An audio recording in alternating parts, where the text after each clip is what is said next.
আপনি দুনিয়ার ভিতরে আছেন,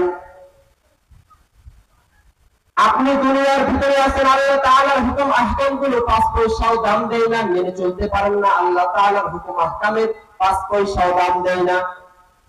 এজন্য আমি মাঝে মাঝে বলি, কোন একটা রাস্তায় যদি 1 কেজি দামের একটা লোহা পড়ে থাকে, ওই ব্যক্তি তাহলে 1 কেজি লোহাকে যতটুকু দাম দেয়, 5 ওয়াক্ত নামাজকে আল্লাহ তাআলার হুকুম ওই ব্যক্তিকে অতটুকু দাম দেয় না। একটা 1 কেজি লোহা পড়ে আছে, সে বলতেছে কি যে লোহাটা পড়ে আছে, নিয়ে যাই, না হলো 60-70 20-30 টাকা 1 কেজি দাম হয়, এই 60-70 টাকা কে দেয়? বলেন এরকম মানুষ?